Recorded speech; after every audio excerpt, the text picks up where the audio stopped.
La dieron por muerta políticamente, sus propios aliados la traicionaron en vivo, frente a todo México, la oposición ya brindaba y los medios más poderosos del país ya tenían listo el titular de su caída. Pero nadie, absolutamente nadie, calculó lo que ella tenía preparado. Lo que pasó después cambió las reglas del juego para siempre. Y si no sabes de qué estoy hablando, es porque la historia real nunca te la contaron completa. Imagínate esto, eres la presidenta más votada en la historia de tu país. Llegaste con más de 35 millones de votos. Tienes mayoría en el Congreso. Tienes el mandato más grande que cualquier gobernante mexicano haya recibido jamás.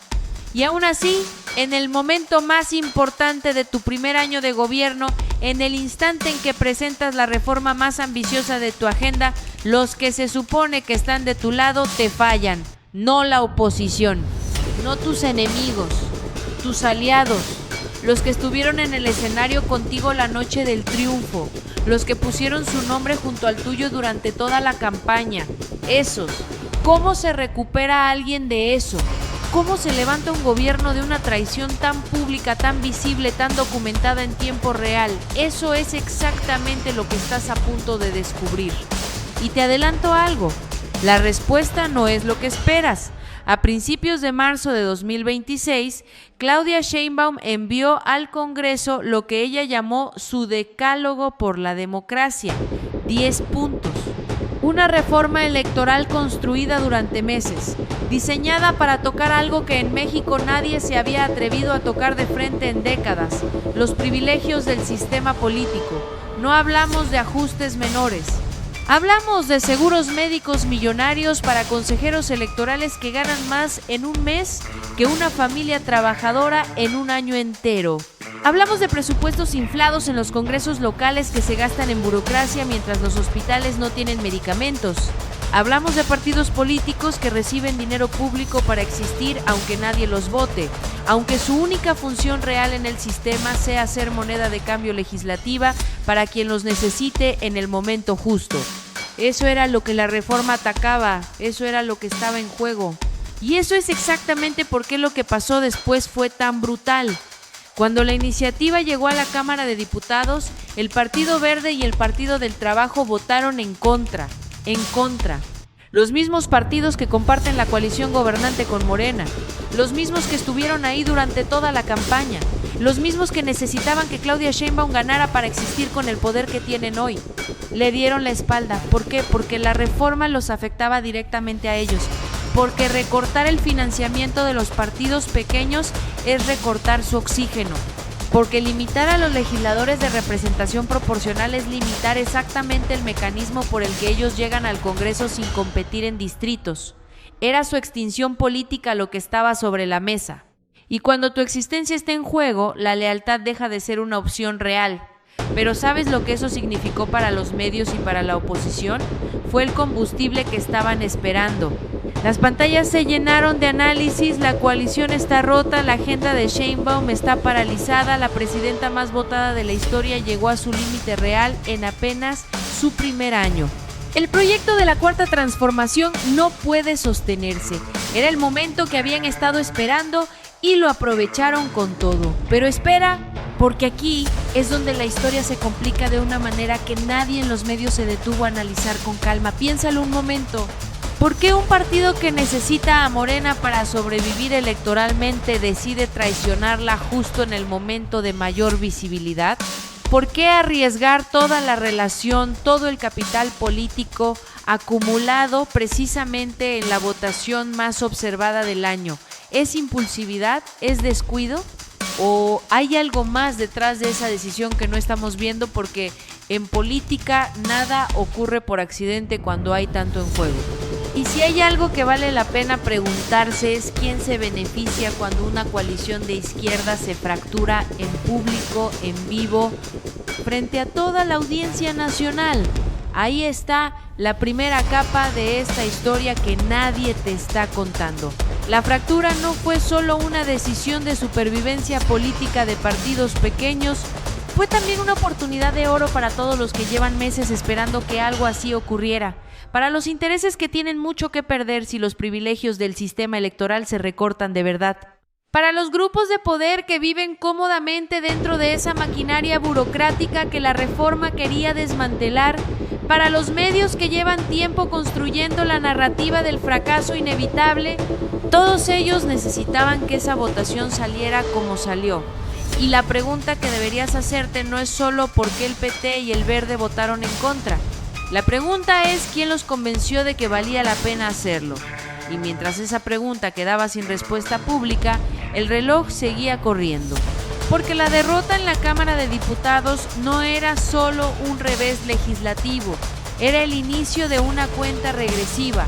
Si Sheinbaum no podía recuperarse rápido, si la narrativa del fracaso se consolidaba antes de que hubiera una respuesta concreta y visible, el daño podría ser mucho mayor que perder una votación.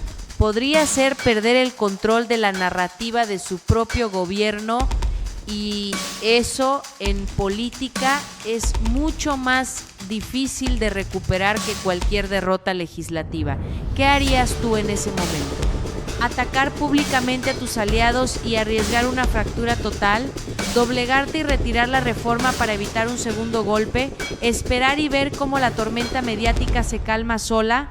Todas esas opciones tienen un costo enorme y ninguna de ellas fue la que eligió Claudia Sheinbaum. Lo que hizo en cambio fue algo que nadie en el análisis político convencional tenía en sus escenarios. Algo que requiere un tipo de carácter que es muy difícil de fingir y muy fácil de reconocer cuando lo ves en acción. Antes de contarte lo que pasó después, necesito que recuerdes por qué estás viendo este video. Porque no es solo la historia de una votación en el Congreso, es la historia de cómo alguien enfrenta lo que parece imposible y lo convierte en algo que nadie esperaba. Sigue aquí, porque el giro que viene cambia completamente la forma de leer todo lo anterior. Claudia Sheinbaum presentó el Plan B, una nueva iniciativa legislativa más enfocada, más quirúrgica, diseñada no para pelear en todos los frentes al mismo tiempo, sino para avanzar exactamente en lo que más importaba: recortar los salarios millonarios de los funcionarios electorales, reducir el presupuesto de los congresos locales, establecer mayor transparencia sobre el dinero en las campañas y agregar algo que nadie había calculado: la posibilidad de una consulta ciudadana sobre su propio gobierno antes de que terminara el sexenio. Una propuesta que ponía al pueblo en el centro, que decía en voz alta lo que pocos gobernantes se atreven a decir: evalúame, ponme a prueba, deja que la gente decida si estoy cumpliendo o no. ¿Y cuánto tiempo pasó entre la derrota y el Plan B? Menos de lo que imaginas. Y eso es lo primero que deberías preguntarte, porque la velocidad de esa respuesta no fue casualidad ni improvisación. Fue la señal más clara de que esta derrota había sido prevista como posibilidad, de que existía un plan alternativo listo para activarse, de que el gobierno de Sheinbaum opera con una disciplina estratégica que sus adversarios consistentemente subestiman. No era un gobierno improvisando bajo presión. Era un gobierno ejecutando el siguiente movimiento de un tablero que ya tenía pensado. Y entonces, horas antes de enviar el Plan B al Congreso, Claudia Sheinbaum hizo algo en su conferencia matutina que vale la pena analizar palabra por palabra. Dijo: yo estoy cumpliendo y ya depende de los diputados o el Senado. Esta idea de que la presidenta va a sufrir su primera derrota, no, nada que ver con eso. Para mí ya es una victoria. 3 oraciones, 30 y tantas palabras. Pero dentro de esas palabras hay una operación política completa. Primero, separó su responsabilidad de la del Congreso con una precisión quirúrgica: yo estoy cumpliendo. Segundo, Rechazó la narrativa del fracaso antes de que terminara de consolidarse, no con un argumento defensivo, sino con una redefinición completamente ofensiva del término victoria. Y tercero, colocó a sus críticos en una posición imposible. Si la iniciativa se aprobaba, era una victoria. Si no se aprobaba, pero el debate sobre los privilegios quedaba instalado en la agenda pública, también era una victoria. Con esas 3 oraciones, ganara lo que ganara, ya había ganado el marco narrativo. Pero aquí es donde la historia se pone aún más interesante. Porque mientras eso ocurría en el plano de la comunicación política, en el plano de la realidad legislativa, algo muy diferente estaba pasando en silencio.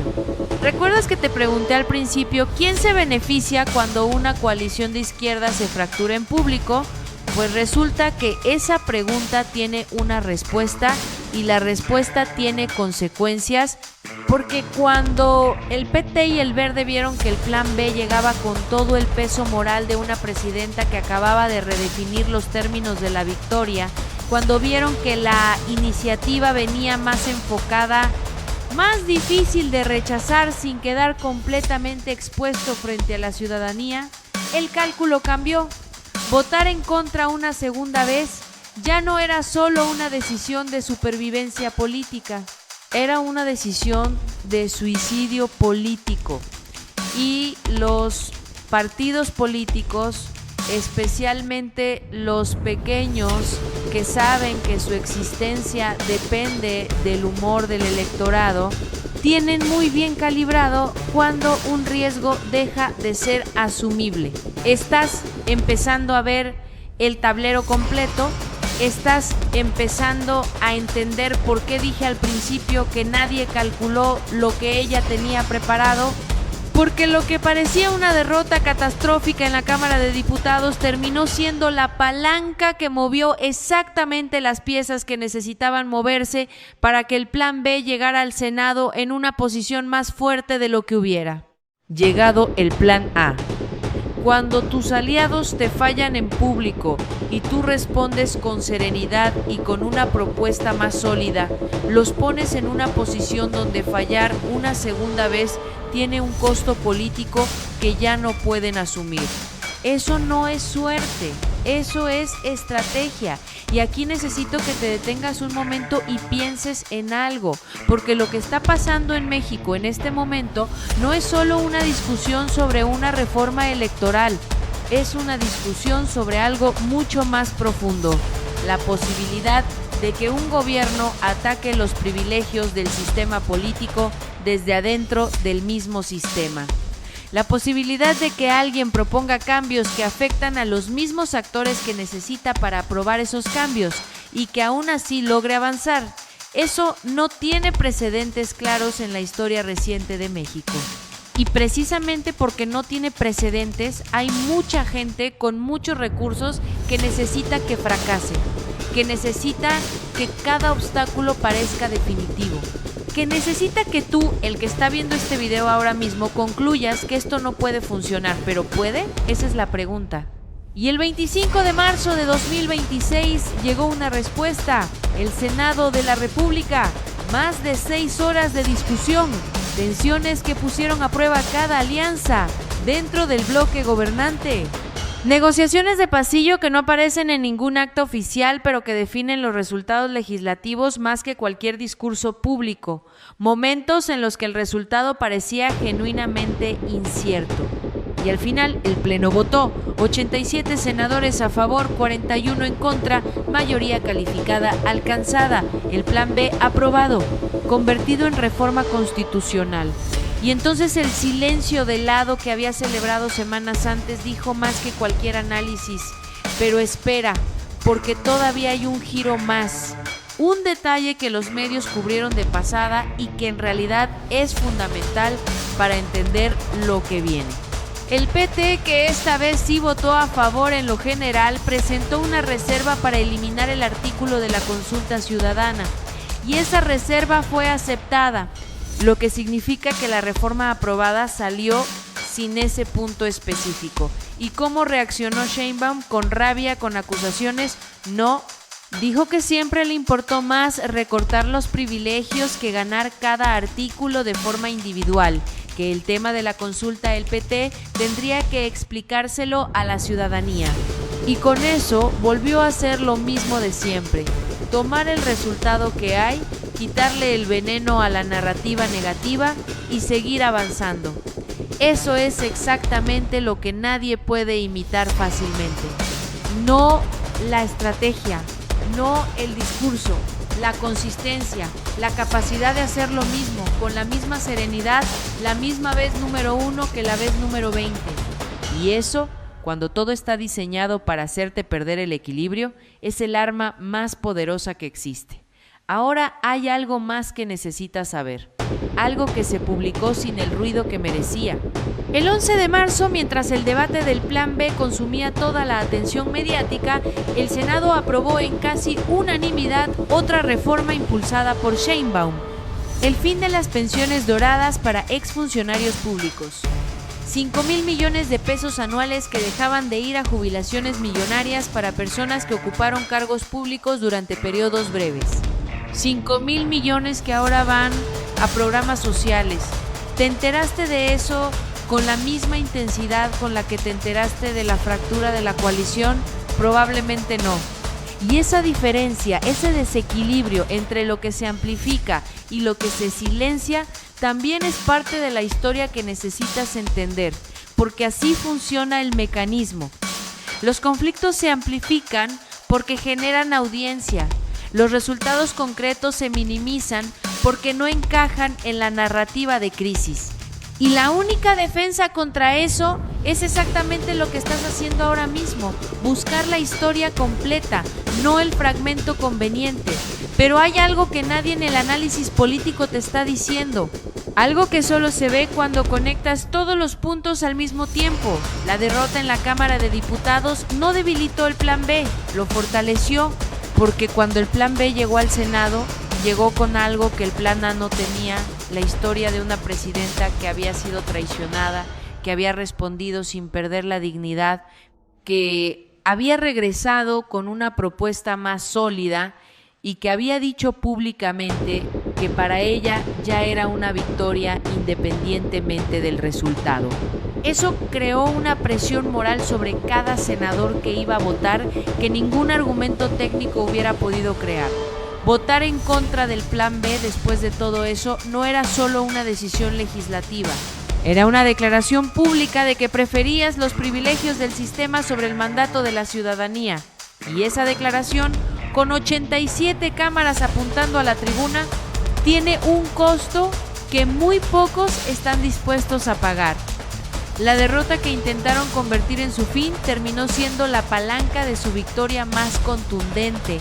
Eso no es poético, es estrategia pura. Y si la ves con esa claridad, si conectas los puntos de la manera en que te los acabo de presentar, la imagen que queda no es la de una presidenta que sobrevivió a una crisis. Es la de una presidenta que usó la crisis para llegar más lejos de donde hubiera llegado sin ella. El camino no terminó el 25 de marzo. La reforma aprobada en el Senado todavía tiene que pasar por la Cámara de Diputados después de Semana Santa, y de ahí tiene que ser ratificada por más de la mitad de los congresos estatales de todo el país. Pero Morena gobierna hoy en 24 de los 32 estados. El terreno, aunque complicado, está lejos de ser imposible. Y lo que quedó demostrado en estas semanas es que cuando el obstáculo parece más grande, la respuesta de este gobierno no es retroceder, es ajustar, regresar y avanzar. El senador Alberto Anaya, coordinador del PT, subió a la tribuna después de la votación y dijo algo frente a las cámaras sin posibilidad de retractarse. Quienes pensaban que la coalición podría dividirse, se equivocan. Está más firme que nunca. ¿Hay tensiones reales? Sí. ¿El camino que viene es sencillo? No. Pero la coalición no se rompió en el momento en que sus adversarios más lo necesitaban. Y eso tiene un valor político que no aparece en ningún titular, pero que define lo que es posible a partir de aquí. Intentaron que la primera derrota fuera el inicio del fin. Terminó siendo el inicio del Plan B. Intentaron que la fractura de la coalición fuera irreparable. Terminó siendo la oportunidad para demostrar que la coalición soporta la presión cuando de verdad importa. Intentaron que la reforma llegara al Senado demasiado débil para aprobarse. Llegó con 87 votos y salió convertida en ley constitucional. Ese es el patrón, esa es la constante. Y esa constante tiene nombre.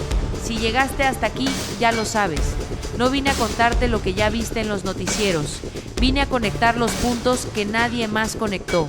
A mostrarte el tablero completo cuando todos los demás solo te muestran la jugada del momento. Eso es lo que hacemos aquí. Y lo que viene después de esto va a ser aún más grande. Vas a querer estar aquí para verlo. Suscríbete si sabes que en México siempre hay más de lo que te cuentan. Suscríbete si crees que entender el juego real es más poderoso que repetir el titular. Suscríbete si amas a tu país lo suficiente como para querer entenderlo de verdad.